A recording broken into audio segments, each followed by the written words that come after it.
இறையேசுவிலே பிரியமான சகோதர சகோதரிகளே, உங்கள் எல்லோருக்கும் ஆண்டவராகிய இயேசு கிறிஸ்துவின் பெயரால் காலை வணக்கங்கள் மற்றும் வாழ்த்துக்கள். நான் உங்கள் அகஸ்டின் வேதியர். இன்று பிப்ரவரி மாதம் 20ஆம் தேதி 2025ஆம் ஆண்டு. ஆண்டவரின் மடியில் 5 நிமிடங்கள்.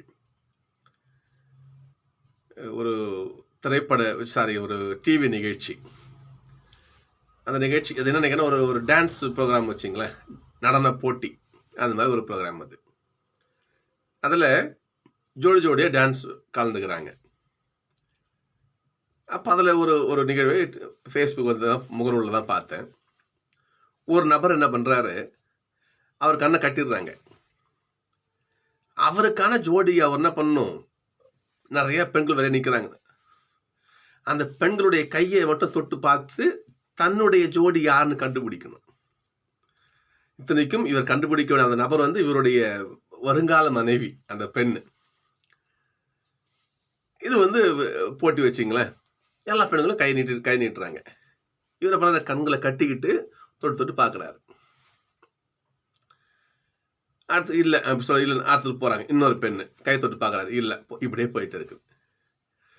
ஒரு சமயம் அந்த உண்மையான அந்த இவருடைய மனைவியாக போகிற அந்த பெண்ணு வர்றாங்க. அந்த பெண்ணுடைய கையை தொட்டு பார்க்குறாரு. இவர் தொட்டு பார்த்துட்டு தெரிஞ்சு போச்சு, ஓ இந்த பெண் தான் தெரிஞ்சு போச்சு. நல்லா முகத்தில் சிரிப்பு அவருக்கு. ஆமாம் இந்த பெண்ணு சொல்கிறாரு. சொன்ன உடனே அந்த பெண்ணுக்கு இருக்கிற மகிழ்ச்சி, அந்த வீடியோவில் அதை நீங்கள் வாய்ப்பு கிடைச்சா பாருங்கள், ஃபேஸ்புக்கில் தான் அது இந்த வீடியோ பார்த்தேன். அந்த பெண் குதிச்சு அந்த பெண் அடைகிற மகிழ்ச்சி இருக்குங்களே, அப்படியே கத்திக்கிட்டு அந்த சகோதரி குதிக்கிறாக மாட்டேன்னு. ஏனென்றால் எவ்வளோ மகிழ்ச்சி, இத்தனை பேர் இருக்காங்க. ஆனால் என்னை எனக்கானவர் அடையாளம் கண்டு கொண்டார். பார்த்தீங்களா, இத்தனை ஒரு சிட்டிக்கை மாறினா கூட வேற பொண்ணு ஆமானிடலாம் தெரியாம. அப்போ எந்த அளவுக்கு தன்னை உணர்ந்திருந்தால் இந்த தொடுதல் இதை வைத்தே இவள் எனக்கானவள் கண்டுபிடிச்சிருப்பாங்க. அந்த பெண்ணுக்கு இருக்கிற மகிழ்ச்சி இருக்குதுங்களே, அது சாதாரண மனுஷங்க நமக்கு எவ்வளோ மகிழ்ச்சி ஆகுது. அவ்வளோ விடுங்க. இன்னொரு நிகழ்ச்சி, ஒரு சின்ன டிவி நிகழ்ச்சி தான். ஒரு குழந்தை, அந்த குழந்தையினுடைய அம்மா என்ன பண்ணுறாங்க, ஒரு மரம் நிறுத்தி வச்சிடுறாங்க. நிறுத்தி வச்சுட்டு என்ன பண்ணுறாங்க, அந்த கையை மட்டும் இப்படி நீட்டி வச்சிடறாங்க. இப்படி இந்த பிள்ளை வரும்பொழுது அந்த ஒரு 5 பெண்கள் வச்சுங்க, 5 பேர் என்ன பண்ணுறாங்க, அந்த பிள்ளைய இப்படி தடவுறாங்க. இப்படி தடவி இப்படி கொடுக்கணும். அப்போ அந்த பிள்ளை யார் அம்மா கைன்னு கண்டுபிடிக்கணும். இதுதான் போட்டி. அந்த பிள்ளை அந்த குழந்தை வருது. இவங்க முகம் தெரியல, மரப்பார் கை மட்டும் நீட்டிட்டு இருக்காங்க. ஒரு கைக்குள்ள இந்த பிள்ளை முகத்தை வைக்குது. அந்த அம்மா என்ன பண்ணுறாங்க, அந்த பெண் என்ன பண்ணுறாங்க, இப்படி தடவுறாங்க. தடவி கொடுத்து பிள்ளைங்க இப்படி செய்கிறாங்க. என்ன பண்ணுது, அடுத்த கைக்குள்ள அந்த குழந்தை உள்ள போகுது. அந்த கை இந்த இது போல போனோடனே அந்த குழந்தை என்ன பண்ணுது, ஒரு கை போன உடனே தொட்ட உடனே அந்த குழந்தை வந்து அப்படியே ஒரு மாதிரி நின்றுடுது. அப்படியே யோசிக்குது. அந்த கை என்ன பண்ணுது, அதே மாதிரி அந்த குழந்தை கண்ணதை கிள்ளி கொஞ்சி அது தொடும் பொழுது அந்த குழந்தை என்ன பண்ணுது, அம்மாவை கட்டி பிடிக்கிற அந்த ஒரு நினைப்புல அது ஒரு அட்டை, ஒரு சுவர் மாதிரி இருக்குது. அந்த சுவத்தை அப்படியே அணைக்க அந்த பிள்ளை போகுது. கண்டுபிடிச்சிச்சு அணைக்க போய் அந்த அட்டையை அப்படி தழுவ போகுது அந்த பிள்ளை. உடனே அந்த கரங்கமே அதிருது. அந்த அம்மாவுக்கு முகத்துக்குரிய திரையை விளக்குறாங்க. அந்த குழந்தை எட்டி பார்க்குற அம்மா பார்த்தோன்னே அந்த குழந்தை குதிக்குது பாருங்க. நம்ம கையை பிடிச்சிட்டு எங்க அம்மா. அந்த தாய்க்கும் எவ்வளோ மகிழ்ச்சி, யோசிச்சு பாருங்க. என் பிள்ளைய நான் அடையாளம் கண்டுக்கிட்டான். கடவுள் நமக்காக எவ்வளவோ செய்தார். ஆனால் தன் பிள்ளை தன்னை அடையாளம் கண்டுக்கணும்னு ஆண்டவர் ஆசைப்பட்டார். இன்னைக்கு நோவாக்கு பாருங்க, பாப்போம். ஒரு புதிய படைப்பையே, புதிய ஏதேன் தோட்டத்தையே இங்க உருவாக்குறாரு பாருங்களேன். ஆதாம் ஏவாளை எப்படி ஆதி பெற்றோரை படைத்து இந்த ஒரு ஏதேன் தோட்டத்தையே, புதிய உலகத்தையே உண்டாக்கி எப்படி அந்த ஆதி பெற்றோர்களை கொடுத்தாரோ அதே போல சுச்சுவேஷன் இப்போ நோவாவுக்கும் அவர்தம் குடும்பத்திற்கும் இந்த உலகத்தையே எப்படி அங்கே படைத்து வைத்த அதே வசனம் எதிரே வரும் பாருங்க. மண்ணுலகை ஆண்டு கொள்ளுங்கள், அனைத்தையும் உங்களுக்கு உணவாக கொடுங்க, சாப்பிடுங்க. பல்லுகை பெருகுங்க, இந்த மண்ணுலக நிரப்புங்க என்று ஆதி பெற்றோர் கொடுத்த அந்த ஆசீர்வாதத்தை நோவா குடும்பத்துக்கு கொடுப்பார் பாருங்க ஆண்டவர். ஏனென்றால் கடவுள் வரங்களின் வற்றாத ஊற்று. அவர் யாரையும் அவர் விட்டுறது கிடையாது. நீ திருப்பாடல் பார்க்கணும், ஆண்டவர் விண்ணிலிருந்து தன் மக்களை எட்டி பார்க்கிறாரா. அவரெல்லாம் பார்க்க நம்ம ஏமாத்துறோம். ஆண்டவரே, யான் செய்த குற்றங்கள் நீ நினைவு கொள்வீர் ஆகிய உமக்கு முன் யார் தான் நிற்க முடியும். நாங்களாம் பாவிங்கப்பா. அதனால பாவிகளான எங்களையே நீ எப்படி காவந்து பண்றீங்க, இதை யோசிச்சு பாருங்க பாப்பா. ஆண்டவர் வானத்திலிருந்து நம்மளை பார்க்கிறாரு. 1 யோவான் 3:1 வேற வரும். கடவுள் எவ்வளவு இரக்கம் அன்பு கொண்டவர் என்றால், நாமெல்லாம் கடவுளுடைய பிள்ளை மக்கள் அழைக்கப்படுறோம். யோவான் சொல்லுவார், 1 யோவான் 3:1 வச்சு பாருங்க பாப்போம்.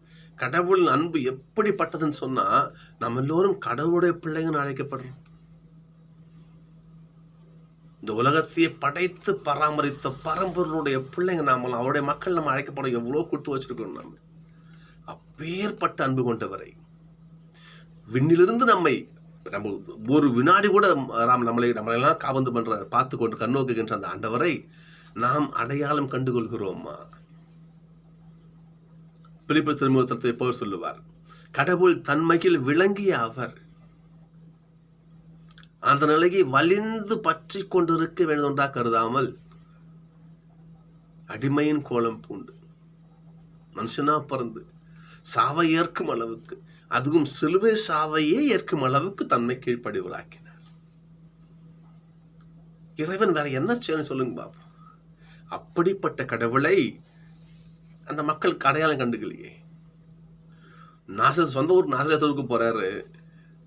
நாசரேத்தூர் போன மக்கள், அவர் அங்க வந்து மக்கள் சொந்த ஊர் தான் போறாரு. மெஸ்ஸியான்னு ஏத்துக்கலையே. இவன் தச்ச மகன்ல, தச்ச சூச மகன் தானே இவன், மரியா மகன் தான் நமக்கு தெரியுமே என்று அவரை மனித கண்ணோட்டத்திலேயே பார்த்தாங்களே ஒழிய, கடவுளாக, கடவுளுடைய பிள்ளையாக, மெஸ்ஸியாவாக யார் அவரை பார்த்தது? பாடலுக்கு வலிச்சிருக்குமா இல்லையா? என் பிள்ளைகளை நான் அடையாளம் கண்டுக்கலையே. நான் உங்களுக்கு எவ்வளவோ கொடுத்தனே, தினந்தனம் நான் வானகத்துல உங்களை பார்த்துட்டு உங்களுக்கு எல்லாத்தையும் செய்யறேனே.